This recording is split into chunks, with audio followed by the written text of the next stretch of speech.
students, I hope that all of you are fine. Today once more I present with your EPS subject, the social studies chapter, movement of the earth. When we are going to discuss about the movement of the earth, we see the planets of the solar systems are always in motion. They have two types of motion. They spin on their own axis rotation and go round the sun in their orbit revolution. The earth being a planet and who is no exception and has the same kinds of movements, rotation and revolution. Movement, the rotation means the earth rotates on its axis in 24 hours and the result of the rotation is day and night. The part of the earth which faces the sun is lighted up and we call the day, and the part of the earth which was away from the sun is darkness and we say that there is night. The earth rotation causes day and night. Rotation of the earth also influence the direction of the flow of oceans, currents and the directions of the wind. It also causes tides. Tides are the rise and fall of sea levels. The oceans is constantly moving from the high tide to low tide and then back to high tide. There are about 12 hours and 25 minutes between the two high tides. Now we see the revolution.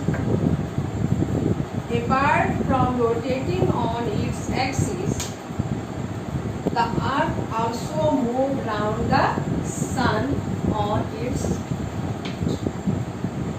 The movement of the earth round the sun is called the revolution.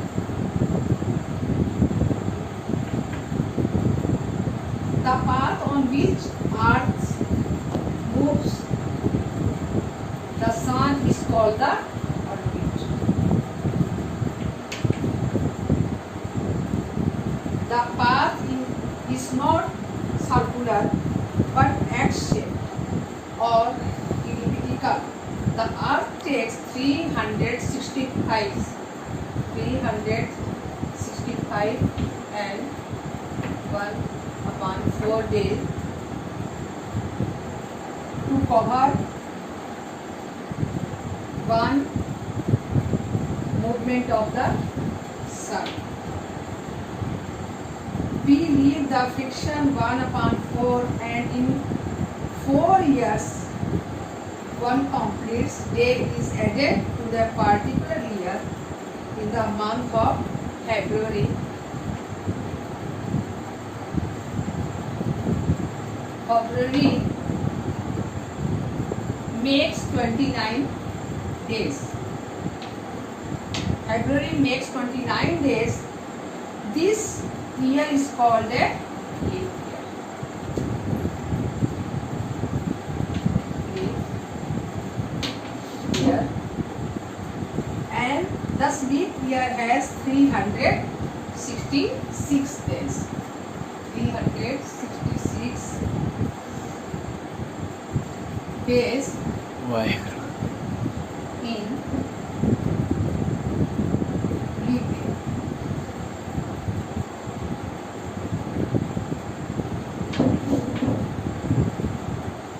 And leap year we are getting after 4 years because 1/4 plus 1/4 plus 1/4 plus 1/4 is equal to 1 day.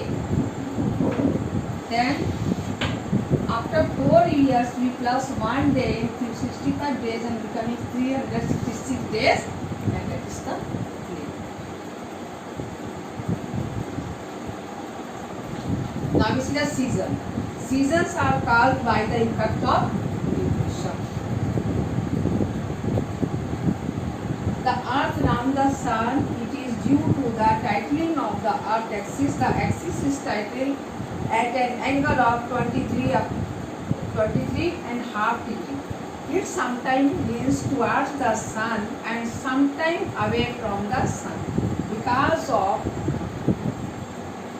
this different part of the earth face, the sun different times of the year gives us the season. The northern and the southern hemisphere get different amount of sunlight over the course of the year. When the north pole is inclined towards the sun and the rays of the sun falls vertically over the large area of the northern hemisphere, and thus the experience summer. The southern hemisphere is away from the rays of the sun and it experiences winter. Now, next we see when the south pole face the sun, the southern hemisphere experiences summer and it will be the winter in the northern hemisphere. For example, when it is summer in India, it is winter in Assam. We celebrate Christmas in India in winter, and in Australia it is summer. Now we see